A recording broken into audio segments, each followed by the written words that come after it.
بسم اللہ الرحمن الرحیم۔ میں ملک سعید رسول اوان ایڈوکیٹ آج لیگل پوائنٹ میں جو لیگل ایشو ڈسکس کریں گے وہ ہے ملزمان کے حقوق سے متعلق، کیونکہ ہماری بدقسمتی ہے کہ ہمارے ملک میں ملزمان کو اور لوگوں کو قانون کے مطابق ڈیل نہیں کیا جاتا۔ نارملی ہم دیکھتے ہیں کہ لوگوں کو ذاتی انا کی تسکین کے لیے ان کو ڈیل کیا جاتا ہے، جو کہ انتہائی خطرناک ہے۔ اور ہمارے پاس دیکھا گیا کہ ایک جو چور تھا اس کو سزا ہم نے ڈیتھ کی صورت میں دی، حالانکہ جو چور کی سزا قانون میں لکھی ہوئی ہے اس کے مطابق اس کو ڈیل کیا جانا ضروری تھا۔ تو ہمارے ملک میں جب تک لوگوں کو قانون کے مطابق ڈیل نہیں کیا جائے گا اور ملزمان کو قرار واقعی سزا ان کے جرم کے حساب سے نہیں دی جائے گی تو اس طرح لا قانونیت بڑھتی جائے گی۔ ایک اسی طرح کا واقعہ ہمارے پاس موجودہ دور میں موجودہ حالات میں ایک واقعہ پیش آیا کہ پولیس کا نمائندہ سول نمائندہ جاتا ہے گھر میں اور وہاں پہ اسے فائر کر دیتے ہیں، فائر مارتے ہیں، وہ زخمی ہو جاتا ہے اور پولیس کو وہ گرفتاری دے دیتا ہے۔ لیکن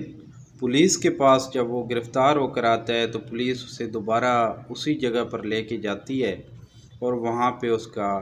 مرڈر ہو جاتا ہے۔ تو یہ انتہائی خطرناک صورتحال ہے اور ریاست ماں ہوتی ہے اور اس کے جتنے بھی لوگ ہیں جو وائلیٹ کرتے ہیں، قانون کو توڑتے ہیں، تو ان سے قانون کے مطابق ڈیل کیے جانا بہت ضروری ہے۔ تو اس لیے آج ضرورت پیش آئی کہ آج اس ٹاپک پہ آپ لوگوں کو بتایا جائے کہ جو ملزمان ہوتے ہیں ان کے بھی حقوق ہوتے ہیں اور ان کو قانون کے مطابق ڈیل کیے جانا بہت ضروری ہوتا ہے۔ تو اسی سلسلے میں آج ہم اس ٹاپک پہ ڈسکس کریں گے۔ ملزم کا جو پہلا حق ہوتا ہے وہ ہوتا ہے کہ جب اسے گرفتار کیا جائے تو تھانے میں 24 گھنٹے سے زیادہ نہ رکھا جائے، بلکہ کانسٹیٹیوشن آف پاکستان 1973 کے مطابق اور اسی طرح 167 CRPC ضابطۂ فوجداری کے مطابق اسے 24 گھنٹے کے اندر اندر مجسٹریٹ صاحب کی عدالت میں پیش کیا جائے اور وہاں سے ریمانڈ لیا جائے۔ ہمارے پاس کیا ہوتا ہے کہ ہمارے پاس روٹین ہے کہ ایک ملزم کو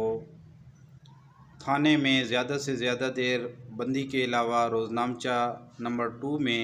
اندراج کے علاوہ رکھا جاتا ہے اور اس پہ ساز باز کی جاتی ہے، جو کہ ہماری بڑی بدقسمتی ہے،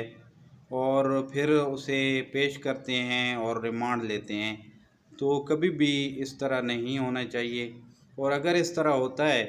تو 491 کی اپلیکیشن دے کر ضابطۂ فوجداری کی سیشن جج کے پاس کارروائی کی جا سکتی ہے اور بیلف کے ذریعے وہاں سے ملزمان کو برآمد کروایا جا سکتا ہے۔ اسی طرح جب کوئی بھی ملزم گرفتار ہو جاتا ہے تو اس کی گرفتاری کی اطلاع اس کے گھر والوں کو دینی ہوتی ہے۔ یہاں پہ ہمارے پاس پاکستان میں اس طرح بہت کم ہوتا ہے، آدمی کو اٹھا لیا جاتا ہے اور اس کا ان کے وارثوں کو پتہ نہیں ہوتا کہ کہاں گیا اور کدھر لے کے گئے ہیں۔ تو یہ انتہائی ضروری ہے اور قانون کہتا ہے کہ ملزم کے وارثوں کو اس کے بارے میں بتایا جائے۔ اسی طرح ملزم کو کوئی بھی بندہ حبس بے جا میں غیر قانونی حراست میں غیر قانونی طور پر گرفتار کر کے نہیں رکھ سکتا۔ جب ملزم ریمانڈ پہ جا رہا ہوتا ہے، ہمارے پاس پریکٹس یہ ہوتی ہے کہ نارملی لوگ بڑے ڈرتے ہیں اور ریمانڈ کا مطلب ہی جسمانی کسٹڈی کا تشدد لیا جاتا ہے اور مار کٹائی لیا جاتا ہے، لیکن اس کے لیے قانون نے طبی معائنے کا حق جو ہے وہ ملزم کو دیا ہے کہ جب ملزم ریمانڈ پہ جا رہا ہو تو اس کا طبی معائنہ کیا جائے اور اس کا تاکہ بعد میں اگر اس پہ کوئی تشدد ہو تو وہ واضح ہو سکے، دوبارہ اس کا میڈیکل ہو سکے۔ تو میڈیکل معائنے کی جو ملزمان کو सहूलत है वो दी जानी चाहिए और कानून कहता है कि ये मुलज़िम का हक़ है। इसी तरह किसी भी मुलज़िम को डबल सज़ा नहीं दे सकते। इसका कॉन्स्टिट्यूशन ऑफ पाकिस्तान का आर्टिकल 13 है, उसमें डबल जेओपार्डी का जो कानून है कि एक ही जुर्म में 2 दफ़ा सज़ा नहीं दी जा सकती। इस तरह नहीं हो सकता कि आपको एक दफ़ा किसी मुकदमे में गिरफ़्तार किया जाए और सज़ा दी जाए और फिर उसी के मुकदमे में गिरफ़्तार कर लिया जाए। तो ये मुलज़िम का हक़ है कि उसे जो है वो एक ही दफ़ा सज़ा होनी चाहिए। इसके अलावा जब भी मुलज़िमान वहाँ पे जज साहब के सामने पेश होते हैं तो उसे मजबूर नहीं किया जा सकता कि वो अपने ख़िलाफ़ गवाही दे और एतराफ़ करे। अगर अनड्यू इन्फ्लुएंस और प्रेशर होगा तो ये मुलज़िम का बेसिक हक़ है कि उसे इस तरह का प्रेशराइज़ नहीं किया जा सकता। इसी तरह जब जो बयानात होते हैं अपने हक़ में, तो वो बयान जो है मुलज़िम का हक़ है कि वो बयान अपने हक़ में दे। और अगर कोई गवाह है, मिसाल के तौर पे वो जुर्म की जगह मौजूद नहीं था और वो इसकी गवाही पेश करना चाहता है, तो भी उसका हक़ है कि वो गवाही जो है पेश कर सकता है, उसको हक़ हासिल है और अदालत उसे इजाज़त देगी। जो इस्तिग़ासा के गवाहान होते हैं उन पर जिरा का जो हक़ होता है वो भी मुलज़िम का हक़ होता है और मुलज़िम जो है जिरा कर सकता है और सच और झूठ को अदालत के सामने ला सकता है। ये उसका बुनियादी हक़ है और इससे महरूम नहीं किया जा सकता।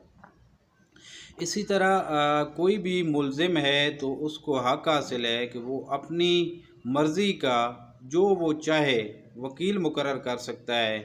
जो कि वकील जो है उसको मुहैया होगा और अदालत में उसका केस परसू करेगा, तो ये भी उसकी मर्ज़ी के मुताबिक होगा।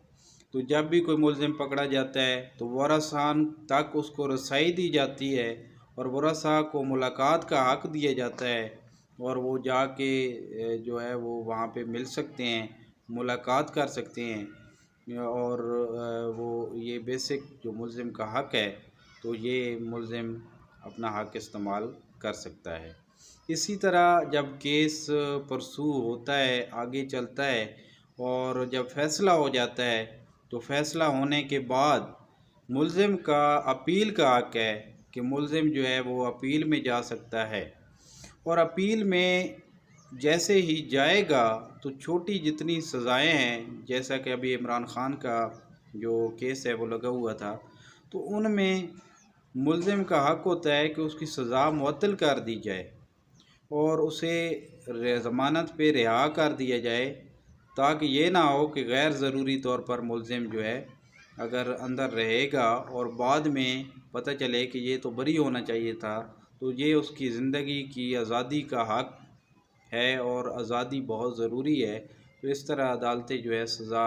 मुअत्तल करती हैं और मुअत्तल हो जाती हैं। ये भी मुलज़िम का बुनियादी हक़ है। इसी तरह जो जजमेंट होती है उसकी कापियाँ जो है मुफ़्त फ़राहम करना, वो भी मुलज़िम का हक़ है कि उसे फ़राहम की जाएँ। और जो नॉर्मली बेसिक हक़ है मुलज़िम का वो ज़मानत का है कि अगर प्रिमा फ़ेशी अदालत को लगता है कि इसका जो जुर्म है वो साबित नहीं होने वाला और शहादत कमज़ोर है और शक शुबा पैदा हो रहा है, तो अदालत जो है मुलज़िम को ज़मानत पे रिहा कर सकती है और ज़मानत जो है मुलज़िम का हक़ है ख़ास हालात में। तो ये सारे मुलज़मान के हकूक़ थे जो हमने आपके सामने पेश किए ताकि आपको भी सीखने का मौका मिले, आपको अपने हकूक़ का इल्म हो सके। तो इस तरह की हमारी काविश आप लोगों तक पहुंचती रहेगी। हमारी रिक्वेस्ट है कि हमारे चैनल को सब्सक्राइब करके, लाइक और शेयर करके हमारी हौसला अफजाई करें ताकि इस तरह की मुफीद वीडियोज़ आप तक पहुंचती रहें। अल्लाह ताला हम सब का हामी और नासिर हो। शुक्रिया।